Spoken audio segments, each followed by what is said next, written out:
गणेशोत्सव अवघ्या काही दिवसांवर येऊन ठेपलाय आणि त्या अनुषंगानं त्या संदर्भात मुंबई महानगरपालिकेकडून तयारी सुरू करण्यात आली। आगामी गणेशोत्सव पर्यावरण स्नेही वातावरणात साजरा करण्यासाठी मुंबई महानगरपालिकेनं शहरातील गणेश मूर्तिकारांना तब्बल 25,400 लिटर पर्यावरणपूरक रंगाचे मोफत वाटप करण्याचा निर्णय घेतलाय। बाप्पाच्या विसर्जनानंतर हे रासायनिक रंग पाण्यात दीर्घकाळ विरघळत नाहीत, त्यामुळे समुद्राचं पाणी प्रदूषित होऊन त्याचा थेट फटका मासे आणि इतर सागरी जीवांना बसतोय आणि त्यामुळेच महानगरपालिकेकडून ही मोहीम सुरू करण्यात आली असून या मोहिमेसाठी पालिकेनं 1 कोटी रुपयांची तरतूद केली आहे। पाहूयात।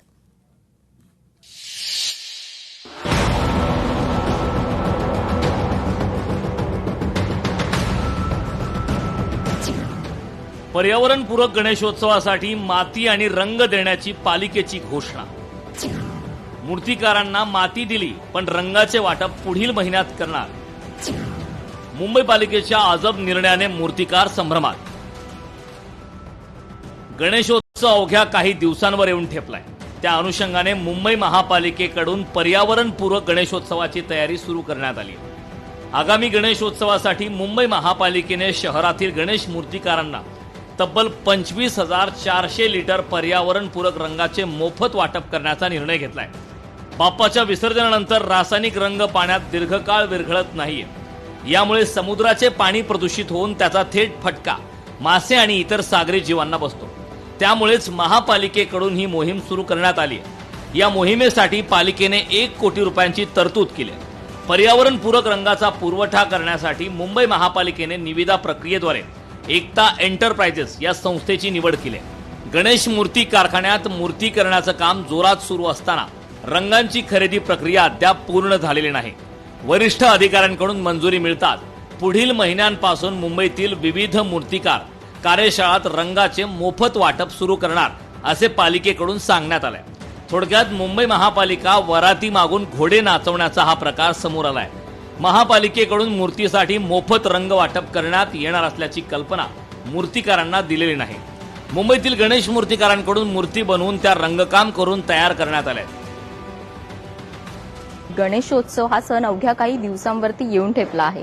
त्याच अनुषंगाने मुंबईमध्ये गणेशोत्सवाची जय्यत तयारी सुरू झालेली आहे। मूर्तिकारांकडून देखील मूर्तीचं रंगकाम देखील झालेलं आहे आणि मूर्ती या तयार आहेत। महानगरपालिकेकडून जे मूर्तिकारांना रंगाचं मोफत वाटप केलं जात असतं ते पुढच्या महिन्यात होणार आहे, म्हणजे ऑगस्टच्या महिन्यापासून या वाटपाला सुरुवात होणार आहे। परंतु आपण आता पाहतोय ज्या बाप्पाच्या मूर्ती आहेत त्या रंगकाम देऊन देखील तयार झालेल्या आहेत। महानगरपालिकेकडून दरवर्षी जे रंग वाटप होत असतं परंतु त्याला कुठेतरी विलंब झाल्याचं पाहायला मिळत आहे।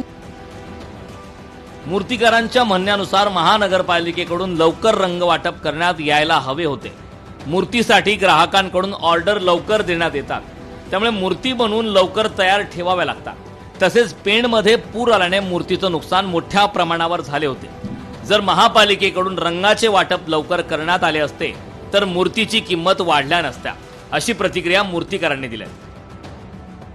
खूप कॉस्टिंग वाढते प्रत्येक मूर्तीमध्ये आपल्याला, त्यात थोडासा महानगरपालिकेनं जर हातभार लागला आपल्याला मोफत कलरचा तर त्यात थोड्या कुठे ना कुठे किमतीमध्ये आपण थोडं म्हणजे खालच्या बाजूला येऊ शकतो। बट कसं आता ते लेट होत आहे तर आम्हाला पहिलेच मूर्ती तयार कराव्या लागतात, कारण मूर्ती जर डिस्प्लेला दिसल्या तर बुकिंग कसं लोक 1-2 महिने अगोदरपासूनच करत असतात। कॉस्टिंग मग आमची आहे तशीच राहते, आम्हाला कमी करता येत नाही ती। सप्टेंबर पासून गणेशोत्सव आहे, पण अगोदरच गणपती परदेशात जात असतात। मुंबई पालिकेकडून रंग अगोदर मिळाले असते तर दर कुठेतरी कमी झाले असते। या संदर्भात शिवसेनेकडून आयुक्तांची भेट घेतली जाणार असून याबाबत आठवड्याभरात यावर निर्णय होईल असं शिवसेना गटनेते अमय घोले यांनी म्हटलंय।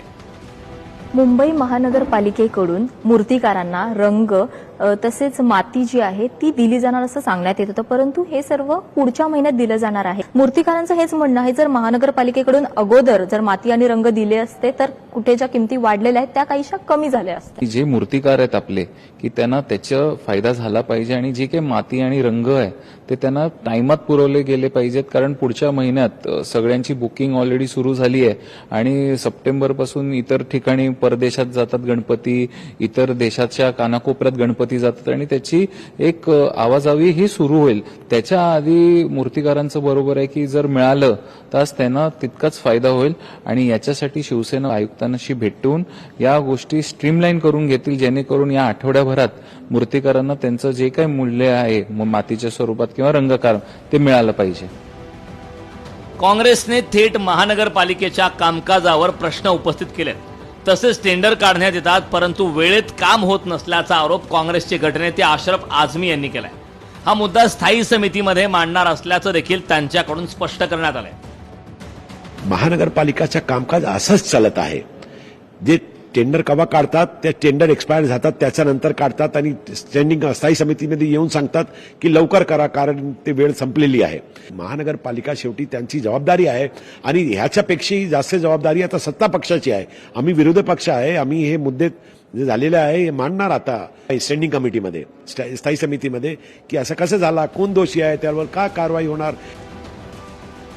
मूर्तिकार आणि महानगरपालिकेतील सत्तेतील आणि विरोधी पक्षातील नगरसेवकांकडून हीच मागणी करण्यात येते की लवकरात लवकर रंग वाटप पालिकेच्या माध्यमातून करण्यात यावं. हे वाटप वेळेवर झालं असतं तर ज्या मूर्तीच्या किमती जेवढ्या वाढल्या आहेत त्या कमी झाल्या असत्या. स्नेहा जाधव, लोकशाही मराठी, मुंबई. लोकशाही मराठी ऐका, पहा, जागरूक रहा.